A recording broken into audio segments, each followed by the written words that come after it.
UP के बहराइच में जब दंगाई घर गाड़ियां अस्पताल जला रहे थे, हिंसा की चिंगारी नारेबाजी के साथ और सुलगा रहे थे।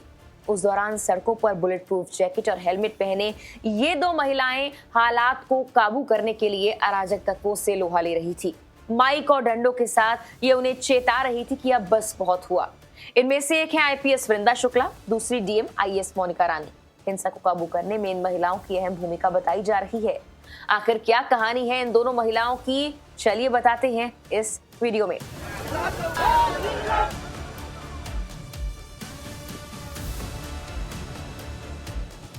नमस्कार, मैं हूं मेघना सचदेवा।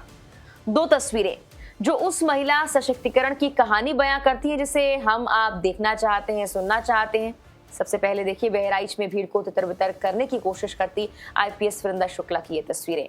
भीड़ को काबू करने के बाद वृंदा शुक्ला ने मीडिया से बात की। उनका एक वीडियो काफी वायरल हो रहा है। एक जुलूस एक मुस्लिम क्षेत्र में से एक मस्जिद के पास से निकल रहा था। वहाँ पे दोनों पक्षों के बीच में कुछ विषय को लेकर तकरार हुई, जिसमें दोनों पक्ष आमने सामने हुए। उसमें आपस में कुछ लोग उत्पात मचाने लगे, जिस घटनाक्रम में एक व्यक्ति को हिंदू पक्ष की तरफ से गोली लगी और बाद में उसकी मृत्यु हो गई।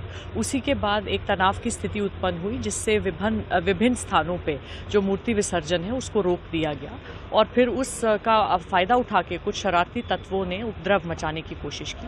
तो पुलिस द्वारा बहुत तेज़ी से अपनी कार्रवाई हरकत में लाए गए और जहाँ पे भी इस तरह का डिस्टर्बेंस हुआ है उसको हम नियंत्रण में ले आए हैं और अब सभी जगह सकुशल विसर्जन जो है पुनः आरंभ हो गया है और कई स्थानों पे जल्दी समाप्त भी होने वाला है। सभी विसर्जन प्रोसेशंस के साथ में पर्याप्त पुलिस बल लगा हुआ है और जहाँ जहाँ पे भी डिस्टर्बेंस हुआ है वहाँ पे हमारे जो भी पुलिस ने रिस्पॉन्ड किया है, सभी जगह पे पुलिस द्वारा विस्तृत वीडियो रिकॉर्डिंग कराई गई है और जो उपद्रवी हैं उनकी पहचान कराई जा रही है और विसर्जन समाप्त होने के तत्काल बाद उनकी गिरफ्तारी भी आरंभ हो जाएगी। जो महाराजगंज में घटना हुई है जिसमें एक व्यक्ति को गोली मारी गई है, उसमें 30 संदिग्ध व्यक्तियों को पुलिस द्वारा ऑलरेडी हिरासत में ले लिया गया है। उसमें मुकदमा पंजीकृत कर लिया गया है और जो मुख्य आरोपी है जो कि भाग गया है उसकी भी लोकेशन ट्रेस हो गई है। उसको गिरफ्तार करने के लिए टीम्स को डिस्पैच कर दिया गया है। ये वही वृंदा शुक्ला है जो पिछले साल काफी चर्चा में आई थी जब उन्होंने कुख्यात अपराधी मुख्तार अंसारी की बहू को गिरफ्तार किया था। इसके पीछे की कहानी बताते हैं। उन दिनों वृंदा शुक्ला चित्रकूट की एसपी हुआ करती थी। तब वहां की जेल में मुख्तार अंसारी का बेटा अब्बास अंसारी कैद था। इस दौरान उसकी पत्नी निखत उससे रोज मिलने आती, 4 से 5 घंटे वहीं बिताती। यहाँ पर जब वो आती, रजिस्टर में आने जाने की कोई एंट्री नहीं करती। बिना परमिशन अपने साथ वो मोबाइल भी रखती थी। इसकी जानकारी मिल गई एसपी वृंदा शुक्ला को और वृंदा शुक्ला ने जिलाधिकारी अभिषेक आनंद के साथ मिलकर प्राइवेट वाहन से पहुंचकर जेल का निरीक्षण किया। इस दौरान उन्होंने निखत और उसके ड्राइवर को गिरफ्तार कर लिया, जिसके बाद वो काफी सुर्खियों में रही थी। रिपोर्ट्स के मुताबिक वृंदा शुक्ला वैसे तो हरियाणा के पंचकुला की रहने वाली हैं और वो London school of economics and social science से पोस्ट ग्रेजुएट हैं। वृंदा ने कुछ वक्त के लिए अमेरिका में एक कंपनी में नौकरी भी की थी। इस दौरान ही उनकी रुचि सिविल सेवा में बढ़ने लगी, जिसके बाद उन्होंने फैसला किया कि यूपीएससी की तैयारी की जाए और दूसरे अटेम्प्ट में वृंदा शुक्ला ने यूपीएससी क्लियर कर लिया। 22 दिसंबर 2014 को वृंदा शुक्ला ने रिपोर्ट्स के मुताबिक आईपीएस के रूप में नौकरी ज्वाइन की। शुरुआत में वृंदा शुक्ला को नागालैंड कैडर मिला। 2022 में वो यूपी कैडर में आई। वृंदा शुक्ला के पति अंकुर अग्रवाल भी आईपीएस हैं। हालांकि बहराइच में जिस तरह से दंगे भड़के थे उसे लेकर पुलिस प्रशासन के साथ साथ लंदन वाली आईपीएस को लेकर भी सोशल मीडिया पर उन्हें काफी ट्रोल किया जा रहा है। उनके बहराइच हिंसा पर दिए बयान को लेकर भी कई लोग सवाल उठाने लगे, लेकिन वो एक अलग विषय है।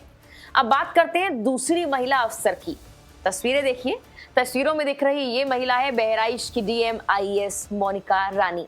मोनिका रानी भी बहराइच हिंसा के दौरान सड़कों पर बुलेट प्रूफ जैकेट में दल बल के साथ नजर आई थी।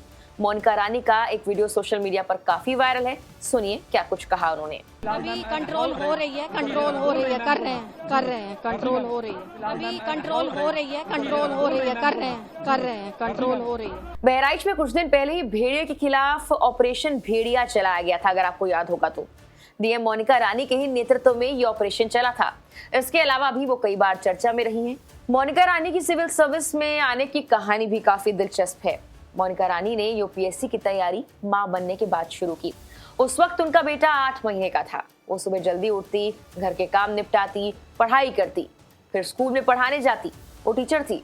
वापस आने के बाद बच्चे की देखभाल करती, घर के काम करती। इन सब कामों के बाद फिर से रात में कुछ घंटे पढ़ाई के लिए निकालती। थर्ड अटेम्प्ट में उन्हें सफलता मिल गई। उस वक्त उनके पति कोलकाता में पोस्टेड थे। मोनिका रानी मूल रूप से हरियाणा के गुरुग्राम की रहने वाली बताई जाती हैं। इन दोनों महिलाओं के अलावा यूपी के ADG law and order Amitabh Yash भी काफी चर्चा में हैं। वो पहले भी वैसे चर्चा में रह चुके हैं। फिलहाल बहराइच हिंसा के दौरान दंगाइयों को काबू करने के लिए खुद सड़कों पर जब वो पिस्तौल लेकर निकले तो उनकी फोटो वीडियो वायरल हो गई। उन्हें एनकाउंटर स्पेशलिस्ट के नाम से भी जाना जाता है। बता दें कि बहराइच में 13 अक्टूबर को दुर्गा प्रतिमा विसर्जन यात्रा के दौरान दो समुदाय आमने सामने आ गए। इसके बाद बहराइच में दंगे फैले और 22 साल के एक युवक को गोली मार दी गई। 15 अक्टूबर तक भी दंगों की आग फैली रही, जिसके बाद जिले में कर्फ्यू लगा दिया गया। फिलहाल के लिए इस वीडियो में इतना ही।